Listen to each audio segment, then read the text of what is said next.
Are you ready to unlock your full potential? Motivational speaker, coach, God lover, and goal crusher Joe Rivera brings you inspiring leaders, incredible stories, and valuable lessons on how you can change, grow, and reforge your life. What's up? What's going on, everybody? Reforge Your Life show with Joe Rivera. I'm your host, Joe Rivera, and here at the Reforge Your Life show, we like to show you that comebacks are more than possible. And man, today I got a guest that is gonna light it up, man. I'm blessed to bring him on stage. Our energy connected when we first met, and I knew that we were gonna do some things together. And I'm glad that I was able to bring him on here today, man.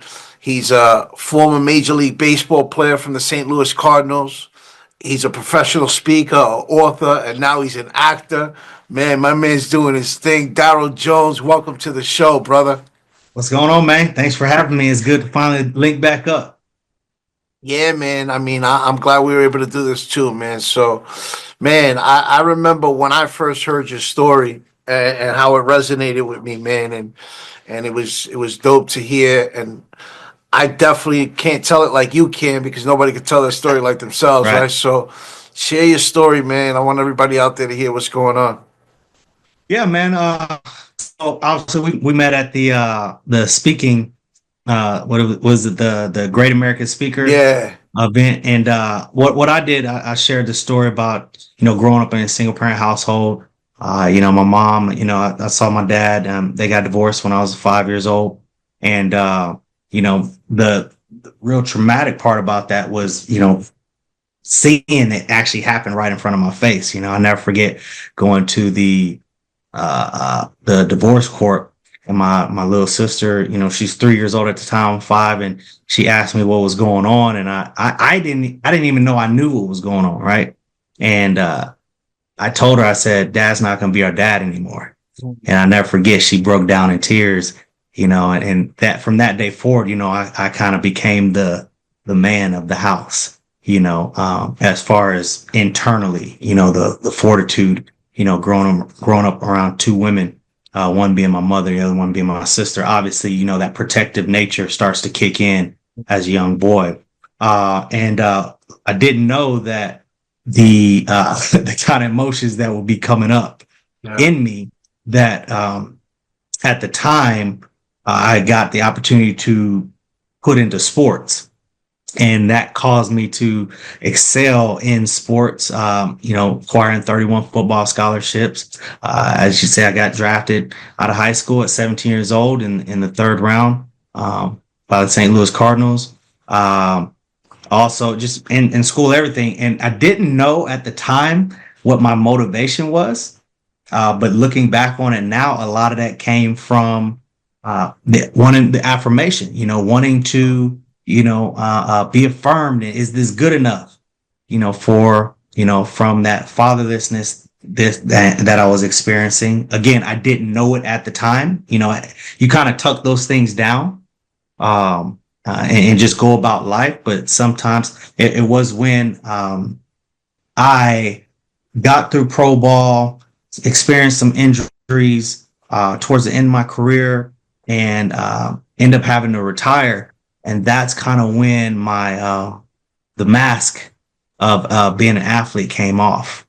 And so a lot of the anger, the rejection, the abandonment, all that stuff started coming up early in my marriage. And it kind of just led to a downward spiral from there. And so within that time, I didn't know what to do. Had a job. I didn't have a job. And I remember thinking like, I don't know what I want to do. I spent my whole life as an athlete. I don't see the value in myself. I don't see any worth. What do I do? And I'll never forget sitting and watching John Maxwell talk. And there was a quote that he gave, and it was, everything gets better when you get better.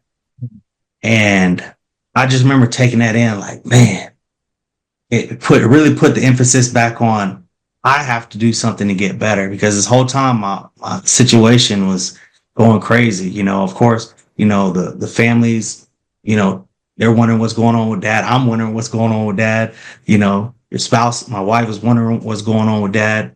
And so it was crazy times. I really fell into a depression. And I know everybody talks about depression and stuff like that, but it took that time to remember that while I was playing, I ended up having to see a therapist and they, you know, diagnosed me with mild depression then when I was 19 years old. Wow. And so again, there was another area from 19 to 25 where I suppressed a lot of that stuff because sports allows you to do that.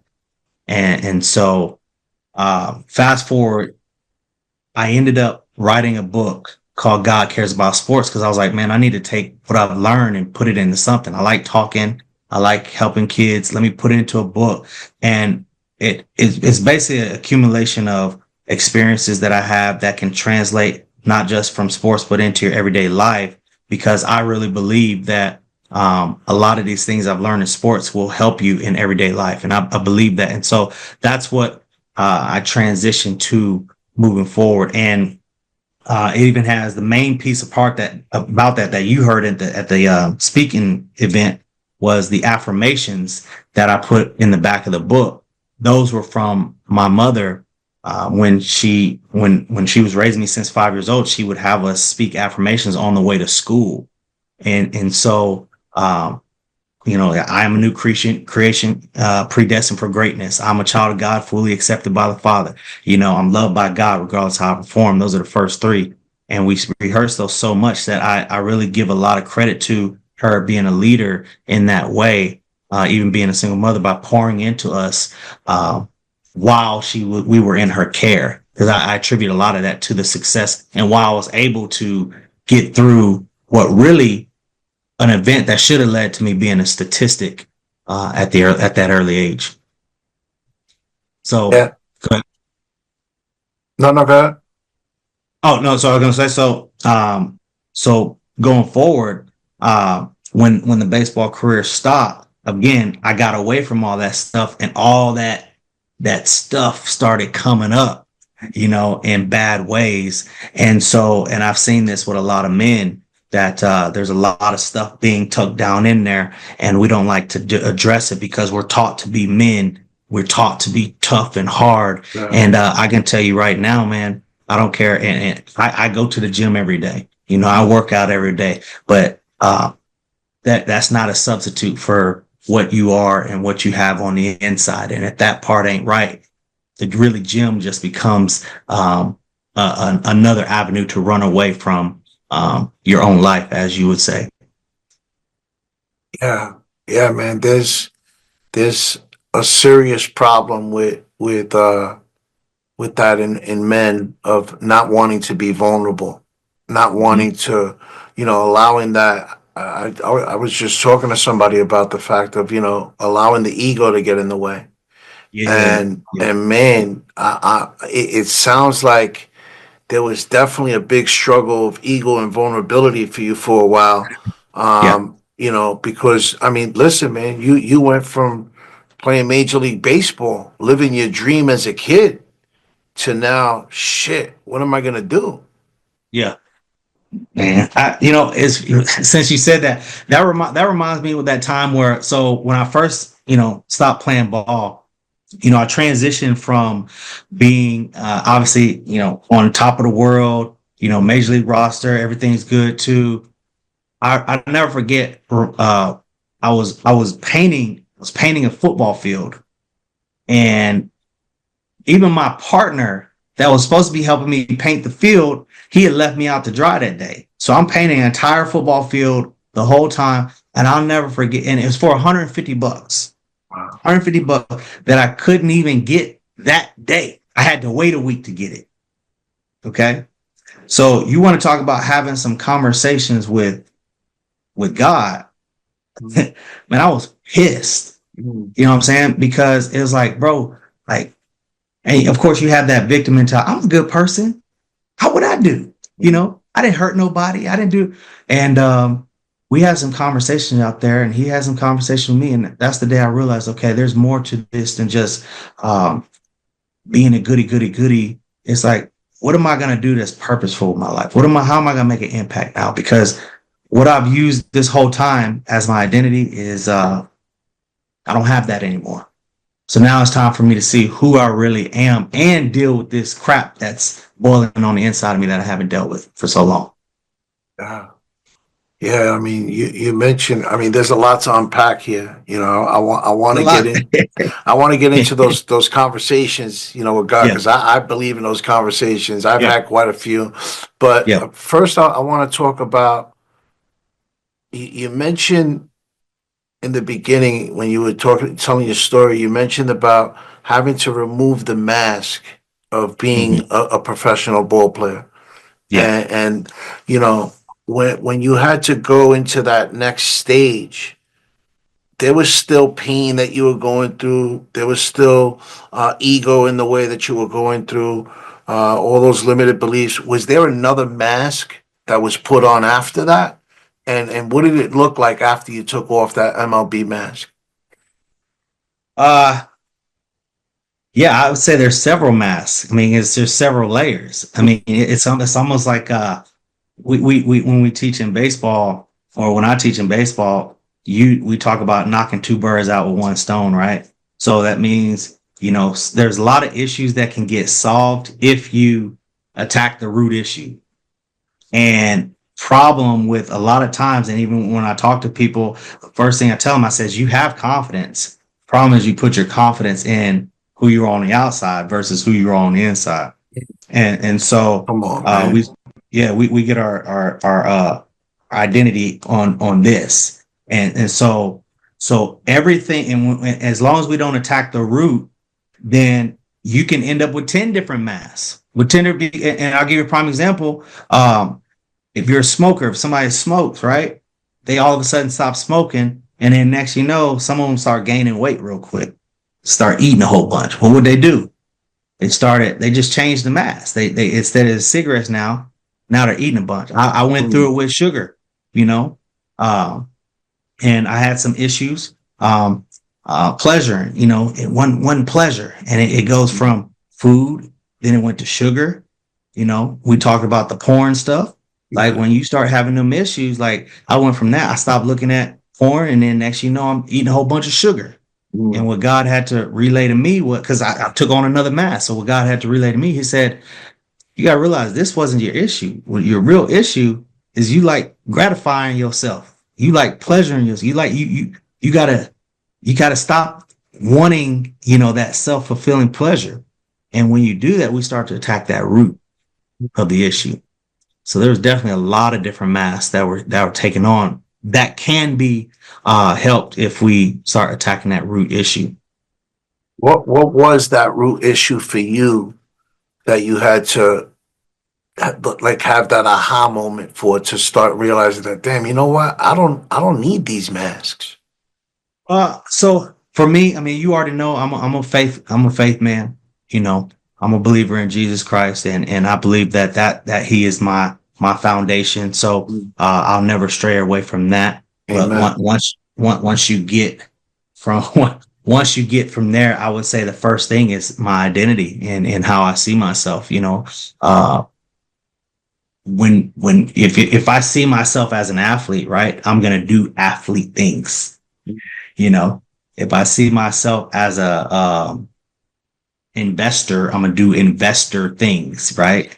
So that was the second area that I had to attack, is like, okay, now that we are taking on, my spirit's changed, God is entering in my life, I'm receiving Him. Now I gotta rewire this thing to see, okay, I gotta change how I internally see myself. And that's not the easiest thing. And in fact, it's an everyday thing. I'm still doing that. So that's not something you just pick up and drop and say it's okay. Yeah, no, of course, man. That moral inventory on a daily basis on yourself is vital for your well-being, for your success.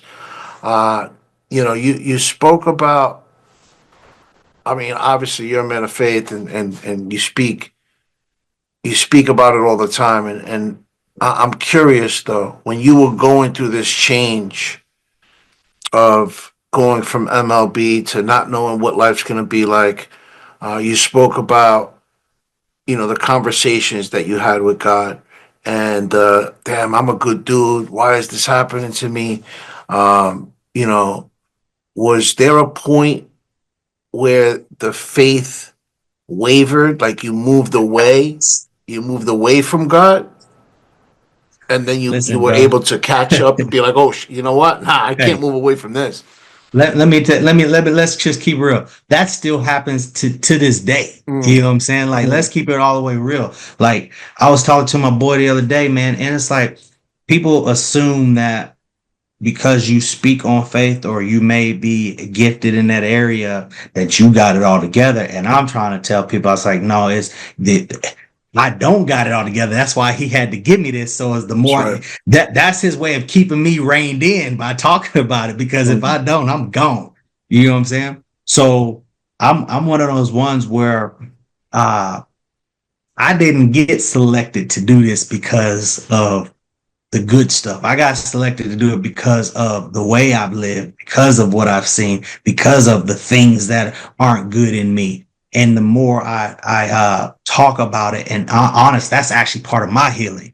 You get what I'm saying? Because I don't believe you get healing with all the goody stuff. I don't. And matter of fact, I don't think most of us want to hear that because most of us are in that place. And even if you got where your life is, like where your life is and it's going well, there's something in your life that ain't there that needs, you know what I'm saying? So absolutely there's a time. And again, as an athlete, for me, baseball is hitting a baseball is a skill. It's a skill. And what I consider a skill is a difference between skill and talent.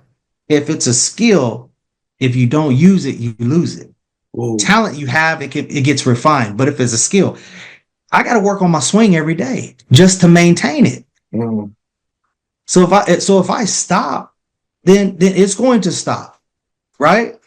So absolutely, there's a wavering in there because I don't know where the hell I'm going. Okay, I got a family that's relying on me at the time. I got to be the leader for everybody and put on this front that I got it all together when clearly I just went through the biggest traumatic experience of my life. And you think I'm going to have it together? No, I better be talking about something about God or something because that's the only thing that's keeping me from going off on the deep end, straight up. Yeah, so man, it's and thanks for the vulnerability and being real and saying, you know what, there's still times today where the faith wavers because Man, I'm human, right? Like I'm human. I'm supposed to have the waiver. He wants me to waver so that he could bring me back. He wants me to be imperfect so he can make me he can make me perfect in his eyes. You know what I mean? That's that's what it it, bro. is, And Hey, can I say something real quick, yeah, bro? yeah, of course. Keep it 100 since we I did a post yesterday on peace, right? Mhm. I did a post yesterday on peace about athletes needing to have inward peace and not giving in to the outside. 20 seconds before that, I was just crying. Mm. You know what I'm saying? Yeah. Because the pain is still there. It just means I'm not going to stop at the pain. You know what I'm saying? Mhm. And then I go talk to my boy, and he got his stuff going on at the gym. And so it was like, bro, I just did that. I just told everybody about having peace 20 seconds after I had my head on the desk, bawling, wipe my tears. Okay, I got to do this. All right, here we go. Because I'm proving something to myself, and there's somebody else that needs to hear this. Because now I need to let my gift go to work despite that. I can't let what's happening with me stop me from doing what God called me to do and being a blessing to other people. That's on the real. Man, and what comes there is what comes from that is the pain, like you said. I was just in pain, and then I'm giving back this gift of pain that I was given because without that pain, you can't give the gift that God's given you. God's That's giving you it. that pain for a reason. Talk to him. You know what I mean? Talk So to me. that story don't belong to you. It belongs to the people out there that you're gonna impact. You know, he knows what he's doing when he puts us through the challenges that we got to overcome. He knows exactly who he's choosing to be able to do the work. He knows who's going to do the work, the assignments that he's providing for us. You know, and you being able to be vulnerable about it, to be vulnerable about it, and to be able to go out there and give it back, man. I want to express my gratitude for you because we need more of that in this world. That's necessary. People doing the work that the Lord's given us to do, man. I'm curious though. So after the transition from MLB to I don't know what I'm gonna do, to the conversations with God of, man, why is this happening? How am I gonna get through this? I'm a good dude. What happens next? Man, okay, so the rocky road, you know, the ride, you know, is bumping up, you know, because as one of my mentors, Myron Golden, would say, after awareness, there's intention. And then when you're intentional, comes disruption. So I would like to say that things got better. Things got worse. things got worse, man. And let's keep it real. Because they needed to get worse. Because as I said, the transition was the key to exposing all the stuff that was in there, all the issues with the porn, all the issues with the anger issues. I ended up getting into a fight with my dad, you know what I'm saying? And you know, I swung and hit him, you know, in anger. And I feel terrible about that situation that even happened. But what it did show me, it showed me I'm no different than anybody. That I'm capable of doing whatever because my emotions are out of whack. You know what I mean? And it showed me how much I needed him. And so, and the marriage started, you know, blowing up in my face. And so it put me in a place of real brokenness. And that's where you realize, yeah, I need some help. Yeah, I need to do better. And so I joined, like I said, I had the coaching group. I started getting around men. I met a brother, which is kind of cool because it ties into the story. I met a guy named Terry Weaver at a men's group.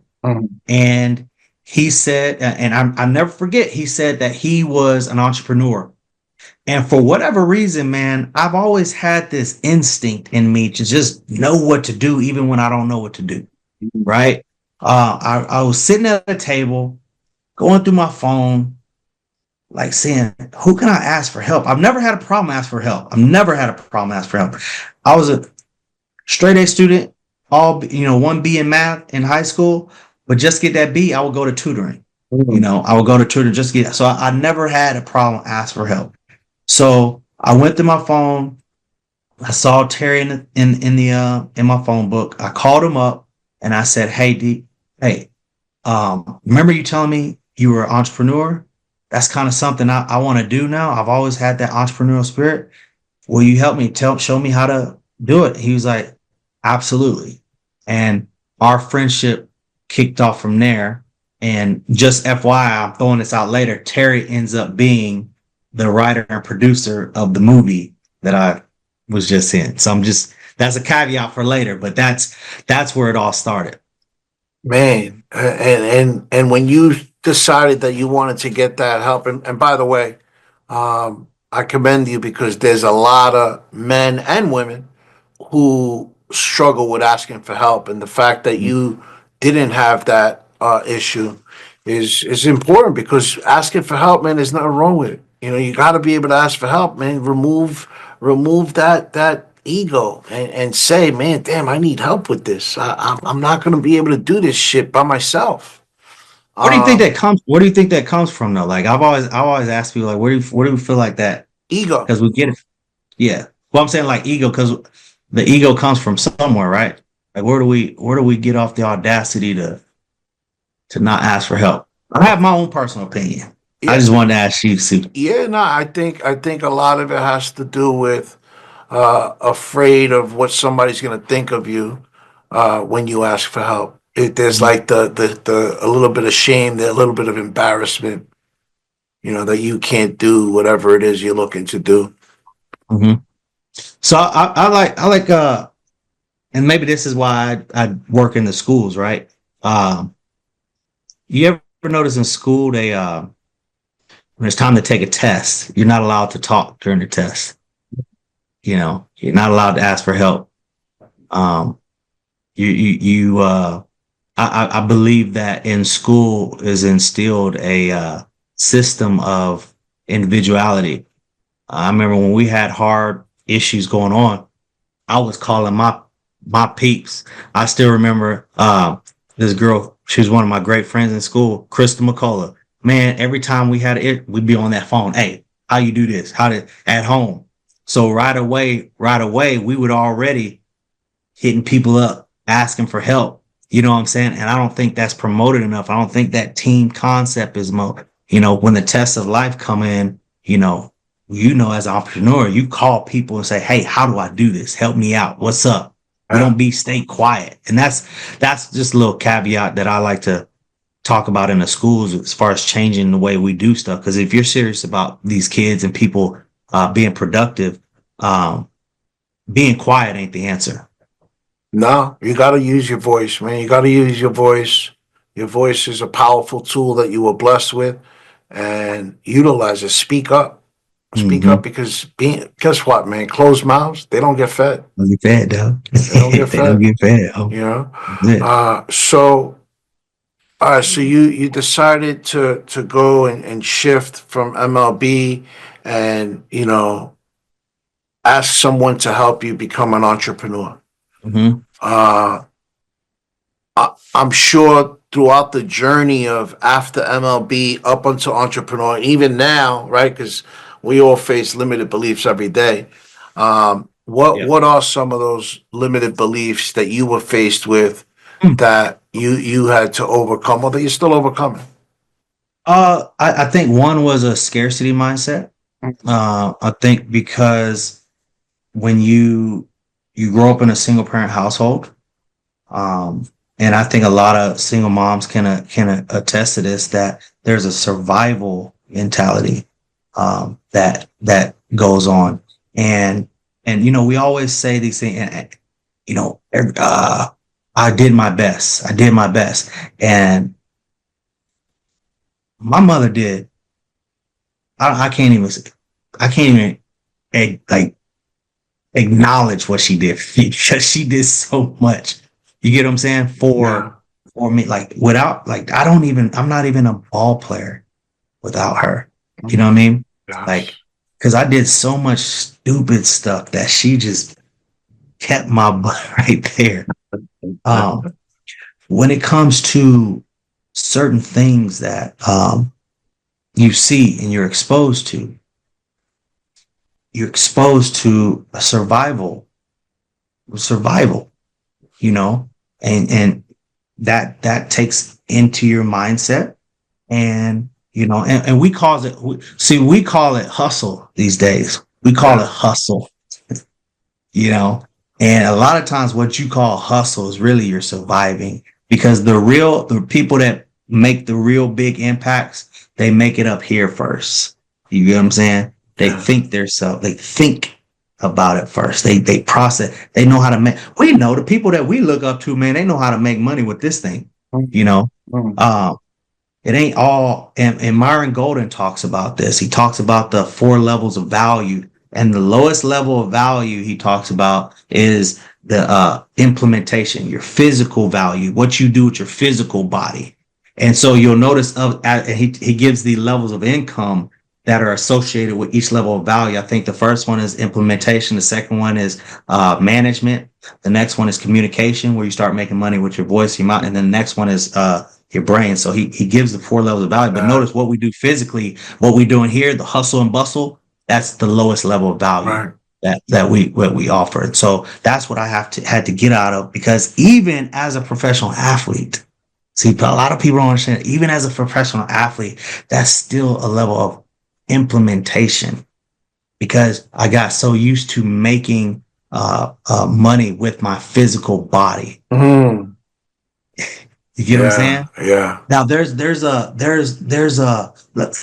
bro, I'm telling you, and most athletes understand it.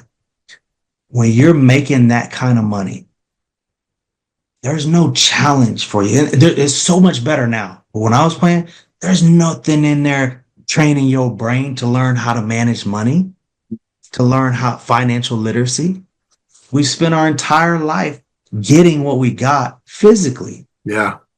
So when you talk about living with scarcity mindset, I didn't want to spend that money. I remember going down to the Super Bowl, and I'm gonna spare you the details. I was with my cousins. But when I tell you, I can't tell you how mad I was when I spent $5,000 that weekend, and I was livid, not because of the 5,000, but because I was $5,000 less in my pocket. It was the point of, I got less money now. I got to save this. And that's the first thing that I had to, and still have to battle every day, is that scarcity mindset. And because I don't think that's something that you just have. I don't think most people just have. You got to learn that. That's got to be developed. And so even playing as a professional athlete, there's a lot of ball players that don't have financial literacy because you make too much money. Yeah, man. I think that that's a big issue in the sports world. It still is. You hear a lot of athletes making all this money, and then all of a sudden they come out 10 years later and they're broke. Mm-hmm. And because they don't have the financial literacy, they don't have the guidance. And you speak about scarcity mindset, and I want to touch on that for a minute, because I think it's so important to have the opposite of the abundance mindset, right?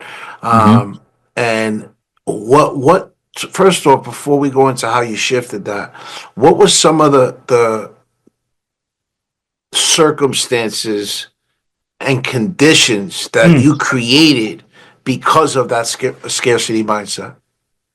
Man, let me tell you something, bro. That fed into my relationships. Let's starting with my marriage. Okay, what that scarcity mindset does, it now makes you afraid. First of all, afraid for you to make a mistake. Okay, because if I make this mistake, all the ship's gonna sink. You become afraid to ask your spouse or to approach your spouse about things, because if you do, all hell's gonna break loose, and we're not gonna be able to get this moment back. Yeah, you're afraid to spend too much money on the kids for the equipment. You start going, let me get this instead of the quality. You're going to the store and you're dumbing down the quality of the food that you put in your body. Man, we was eating Little Caesars every night. You know what I'm saying? I'm talking about, hey, let me tell you something. Bro, this is bringing back so many. Man, I remember I had the whole family go on a fast, bro. We went on a whole day fast. And because I had the money. Man, we need to go on a fast. I made it a spiritual thing. It was like, I just got the money. But I had the whole family fasting. And then what happened, boy, we was all waiting till like 12 a.m. We was all up in the morning. Like, the kids is like struggling and stuff. And what do we go get after the fast? What you think we got? Little Caesars. Pizza. No, the food didn't even change. It was just one day of saving money. You know what I'm saying? Because they had the $5 pizzas. You know what I'm saying? So that's the crazy part about you. You play scared, and you can't play scared. No. And that's something in the game of sports and life, but especially sports. If I step up to the plate, man, and I'm afraid to strike out, I'm gonna strike out. I got a lot of strikeouts on my record that shouldn't be on there. Not because I ain't good enough, but because of the way I was thinking. I was playing safe. So that thing plays into every arena of your life. Sure does, man. Scared money don't make money, man. Don't make nothing. Scared action don't take action. You know what I mean? Man. So, all right. So now, what was the aha moment that got you to shift away from, you know what, man, this scarcity mindset ain't gonna work. I'm not gonna grow this way. I gotta shift that paradigm. Yeah. Like you said, number one, awareness. I got to be aware of it. I got to understand. Scared. I can be, because remember, as a man, we don't like to be vulnerable. So that number one, we talked about vulnerability. Expressing, hey, this is an issue to me. I have to deal with that because I can't get help with this if I don't deal with it. And that brings up a good point, because I remember the first time I actually had to go on. I filed for unemployment the year before we got married, right? And I remember this was that whole transition. To answer your question, a transition. I tried to file for unemployment that next time. My wife was wanting me to go on unemployment, and something in my heart was like, nope, not this time. Nope, you ain't doing that. You know what I'm saying? And I felt like that was God telling me, nope, it's time to grow out of that. Yes. Okay. Yes. Time to grow out of that. And so I did not, she wanted me to file. I said, nope, I'm not doing it this time. So I had to be intentional, right? Myron Golden, he put awareness, then intention. I had to be intentional and disrupt, because disruption follows intention. Yes, I had sir. to disrupt my old patterns. I had to disrupt that old pattern. And my next move was, now I had to get around people that were that had to put myself in an environment. So me contacting Terry, an entrepreneur, was a first step. Me being in that men's group was another step. I now had to be, so that way when I get down, I got people I can call to now keep me up. You know what I'm saying? Yes. Because again, it didn't get better right away. It didn't get better right away. I talk about all the time. Roots grow down before they grow up. That's right. Come on, So, man. I'm just saying. Yeah. And they grow come down on, by preach themselves. it, brother. Hey, I can preach now. I ain't gonna preach, but I can preach it if I want to. I can preach it if I want. But that's the reality. It grows down before they grow up. Again, we didn't understand this at the time, but I'm looking back on it. I had to. But what was I doing when I was down? That's the issue. That's the issue. And the last thing I'll say about that, this is a reference to. See, now you're getting me in that mode. When I was riding bikes, I do spin class, right? And what I realized, this guy, he kept beating me on a bike, but he kept beating me because of how he rested. When it's time to rest, when we're riding and they give us a rest period, he would always stay up on his bike and keep riding. Wasn't as fast, but he slowed down the pace, but he stayed on his bike. I would sit down. So while he was down, while I was in his resting period, he was still being productive, if that makes sense. He wasn't sitting down like the rest of us. He was still. Yeah. And then when it's time to go full speed, we get it back again. But his down times were better than our down times. When he was down, he wasn't all the way down. He's keeping the pace. And even if he wasn't keeping a pace, he was keeping a pace. Right. Keeping a pace. We were shutting down on a bike, and he was keeping a pace. You keep doing that over 45 minutes, he's extending that gap little. By the time you look up, he's got a whole nother mile on you. Not because of how we were when we were both up, but because how he was when we were both down. Yes. Yeah. It's what you do in those times when nobody's looking at you. That's where the growth is. That's when the real growth. We all get hot, bro. In baseball, we all get hot. We all have streaks where we get hot. But how are your slumps? Yep. How are your slumps when you're doing bad? If my slump is 5 for 20 and yours is over 20, that's a big deal. Yeah. That's so powerful, man. I'm glad you brought that up, because the audience needs to hear that. Because life ain't gonna be a straight line to success. Shit's gonna get fucked up. There's gonna be bumps in the road. It's how you navigate through those bumps in the road. That's where the growth is. That's where the magic happens. Hey, you know, you ever been to the hospital? Yeah, I have. You seen somebody dead? What does it look like when they're alive? The sign of life is when the lines go up and down. I love that, man. That's so real. That's a great analogy right there, man. I love that one. So, I mean, obviously, spirituality's one core value that you went back to be able to overcome the challenges and crack through these once you've seen these limited beliefs crack through, the core values are uncovered. I'm a big believer in that, right? Mhm. So, what other core values do you hold on to that you utilize to go back to when you have struggle and challenges through life? When the light, when the flat line, when the line's going like this, beep, beep, beep, beep, you know what I mean? I'm gonna see if I can show you this. That number one right there, where it says the dream. That Okay, first one right there, discipline. okay, Discipline. Because anything that we do requires discipline to keep it going. Because as we say, when we don't have those motivating, when we're not motivated, when we're initially inspired, a little bit when you get going, I gotta have now start instilling discipline habits in there. So for me, discipline is a huge thing. And again, that goes with being around the group, separate groups, but I have to be intentional about, hey, when I don't feel like it, I got to keep going. yeah, Right. Because that's what sports is about. And I believe that the whole point of life is disciplining yourself to a point where other people will pay to see your discipline on display. yes, yes, yes, yes, yes, They'll man. pay you because in that arena of discipline. Amen. Discipline is vital for your success, man. Everyone listening, that's a jewel he just dropped. I hope you picked it up. Oh, that's your jewel. Yes, sir. Yes, sir. So tell everybody now, what do you have going on now and where they can find you? So right now, I just finished up a movie. It's called The Beast of Trinity, Texas.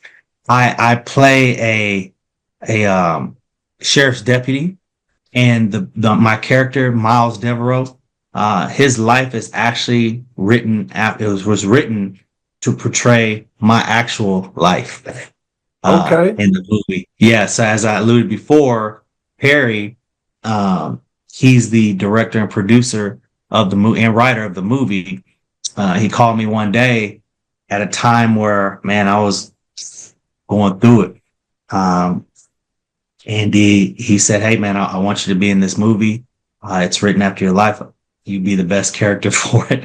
I would hope so. But it's not as easy as you think. It's not as easy as you think because you have to create an entire different character. You can't, it helps that I know myself, but the main thing it helps by me playing my life is the fact that I kind of know the emotions to invoke from the situations, but it's not easy as, I play myself because you're playing an entire different character.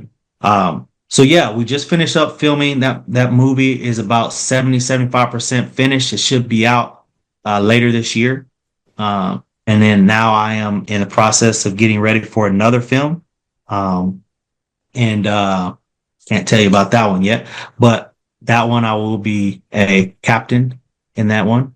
And I'll be a captain in that one. And I have a couple books that I will be letting loose this year. One of them is a children's book. It's called My Number One Fan. It's written after my mom, and what it does, I write poetry. So I have a way of being able to piece words and storylines together that make them make sense. And it's basically showing you how she woke us up in the morning and took us out through our day and empowered us to be successful as kids throughout our day. And so there's a study book. There's going to be a study book for parents with that as well to help them take the themes that she did, because there's 7 themes just in the morning that she created of being intentional. And so yeah, that's what I got going on. And then obviously public speaking in the schools, speaking to leaders, because that's what I do. And because I believe that leadership matters, and I think we're all leaders in our own right, but sometimes we need people to help us pull that leadership out of us and see us for who we really are. Yeah, no, absolutely, man. That accountability piece is huge, and helping someone be able to pull that out of you and having that accountability, man, it takes life and business to the next level. Mm-hmm. So you mentioned that. So check this out. So my sister, you asked me what I'm doing. My sister had an idea that she wanted to get a bunch of women together, her friends, family, co-workers, and do a 75 hard group, right? Well, she made the group and waited till she made the group to tell me, oh, hey, we want you to lead it. I'm like, what? I didn't even sign up for that. Like, who said I want to do that? Like, I'm working out already. I'm not trying to turn up the intensity now, you know. But I knew it also was a good opportunity to lead. And I'm gonna put it to you like this. My 62-year-old mother called me and said, hey, I just want to let you know that waking up and seeing you post every day, because we have strict guidelines. You got to post every day. You have to post. It's 2 workouts a day. That's the bare minimum. Right. And you have to post in a group. But she said, hey, seeing you post every day has made me want to do better. And so she's meal prepping now. She's working out twice a day now. Love it. Drinking 100 ounces of water and reading. She's already read 2 books in 1 week. That's my 62-year-old mother. So it means a lot to me to have my mother say that to me. So now I get to pay it forward and return the favor for what she poured in me as a young kid. So, oh man, that's awesome. Everybody listening, man, go give your mom a hug if she's around, man. You only get one. It's a blessing to have them. That's it. So, man, what's the name of the book one more time so everybody knows? Which one? Not the book, the movie. Okay. I was the Beast of Trinity, Texas. The Beast of Trinity, Texas. Denzel, move over, my man. Daryl Jones is coming through the building, baby. Man, please. Love it. I'm talking that stuff right now. Denzel walked in here. I'll be like, sir, what you want me to do for you, boy? Hey, I ain't joking. Hey, what you want? Yeah, I'll work for it. I'll do you coffee. What you want me to do? I just want to see. I love greatness, man. I respect greatness. Yeah, man. You got. Hey, listen. You gotta pay homage to the people who created the path for you, man. It's so important. Tell everybody where they can find you, D. So the best way to find me, I'm working on my website right now, but the best way to find me right now is on Instagram at thedaryljones.com, at THEDARYL Jones.com. I mean, not .com, obviously, it's Instagram. And then on Facebook, Daryl Jones, DARYL Jones on Facebook. Those are the best places you can find me right now. Awesome. That's all going to be in the show notes for everybody listening. A couple of questions that I ask all my guests, man. First is, what does the word reforge mean to you? What comes to mind? Man, reconstruct, man, build back up. It's almost, to me, it's like a shield, like it's, how do I say it? Like reinforcements. Like I gotta build a structure that's strong, you know what I mean? But I gotta do it again. Because re means back, right? Right. So it's a re-engagement. It's we're doing it again, but except stronger this time. Reconstruct, man. Yeah, absolutely, man. If you could do it once, you could do it again, y'all. That's the truth. And what does the word purpose mean to you? Purpose, man. That can have many different purpose to me, man. Your assignment, your what you were sent here to do. That's for me. That's what you were sent here to do. The purpose of a thing, what it was created for. That's the purpose. If you don't understand the purpose of a thing, you'll abuse and misuse it, whether intentionally or unintentionally. So purpose for me is what you were created for, what a thing was created for. That's right, man. That's right. Your creator put you here for a reason, man. You got to find that reason. It's your job to find it and live through it, man. And D, for somebody out there who's might be struggling right now, because there's listeners out there, business leaders, entrepreneurs listening, and they might be struggling with whatever it is to create their own comeback.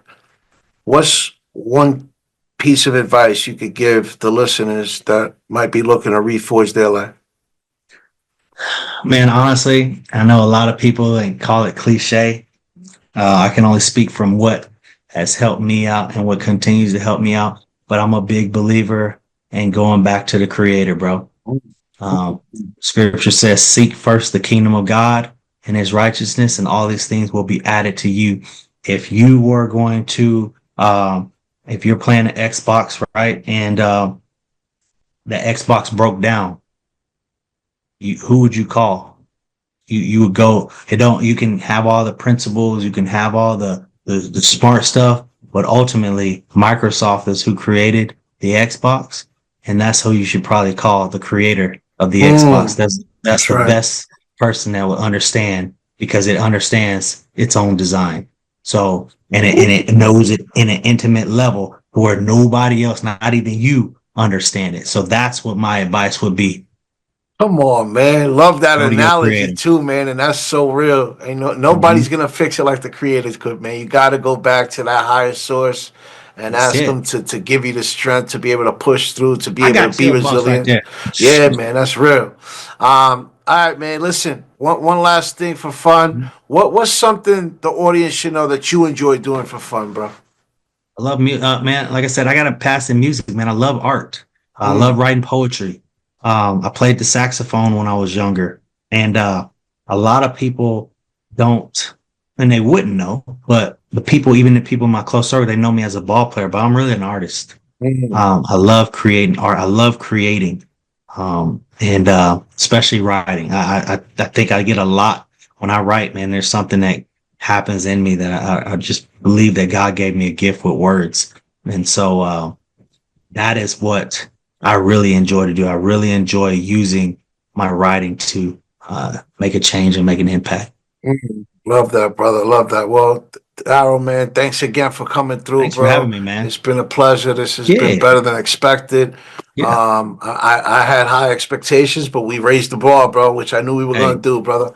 Yes, sir. So, man, everyone who's out there listening, thank you for listening. Thank you for watching. And, man, this is so important, what I'm about to say. Yeah. Make sure you like and share the episode, because it might not be you that's struggling, but there's somebody out there who's listening or is not listening, and they might be struggling. They need to hear this episode. They need to hear the podcast. So please, man, don't forget, like and share. Everyone out there, stay productive, stay profitable, and stay blessed. Enjoy, y'all. You've been listening to Reforge Your Life with your host, Joe Rivera. Make sure to subscribe wherever you get your podcasts. To learn more about Joe Rivera and how he can help you or your organization reforge your life and regain your place at the top, head on over to withjoerivera.com and follow Joe on all social platforms. The Reforge Your Life podcast was produced by Thrive Loud Productions. Thanks for listening.